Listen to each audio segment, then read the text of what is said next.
তো hello guys, আপনারা সকলেই জেনে থাকবেন যে আজ থেকে কিন্তু ফিফা ওয়ার্ল্ড কাপ শুরু হয়ে যাচ্ছে। এবং দেখুন, এই মুহূর্তে আপনাদের একটি ডাউট রয়েছে। আপনারা হয়তো মাইজিও অ্যাপের মধ্যে এই 200 টাকার প্ল্যানটি রিচার্জ করেছেন এবং এর মাধ্যমে আপনারা কিন্তু জি5 প্রিমিয়ামটি কিন্তু পেয়ে গেছেন। কিংবা আপনাদের কাছে যদি এয়ারটেলের সিম থেকে থাকে, আপনারা হয়তো এই প্ল্যানটি রিচার্জ করেছেন 279। এই প্ল্যানের মধ্যেও কিন্তু জি5 প্রিমিয়ামটি রয়েছে। তো আপনাদের এই মুহূর্তে ডাউট রয়েছে যে এখানে এয়ারটেলের ক্ষেত্রে 279 এবং জিওর ক্ষেত্রে 200, এই দুটি প্ল্যান আপনারা যদি রিচার্জ করেন তাহলে কি আদৌ ফিফা আপনারা দেখতে পাবেন কি পাবেন না, সেটাই জানাবো আজকের এই ভিডিওটিতে। তাই জন্য কিন্তু পুরো ভিডিওটি অবশ্যই দেখতে থাকুন। তো তার আগে ভিডিওটিকে অবশ্যই একটি লাইক করে দিন এবং এই চ্যানেলে যদি আজই নতুন এসে থাকেন, এখনই চ্যানেলটিকে সাবস্ক্রাইব করে রাখুন এরকম নতুন নতুন ভিডিও দেখার জন্য।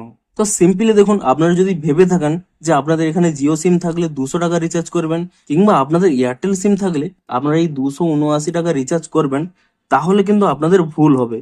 তাহলে কিন্তু আপনারা ঠকে যাবেন, এই রিচার্জটি করবেন না। কারণ এখানে দেখিয়ে দিচ্ছি, দেখুন আমার একটা ফ্রেন্ডের জিওর এই 200 টাকার কিন্তু রিচার্জ প্ল্যানটি করা ছিল।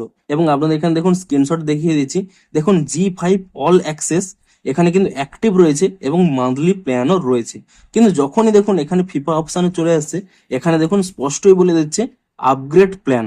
এবং আপগ্রেড প্ল্যান বলে এখানে যে প্ল্যানটি ছিল 799 পার 3 মান্থস, সেই প্ল্যানটি দেখুন এখানে কিন্তু আপগ্রেড করতে বলছে।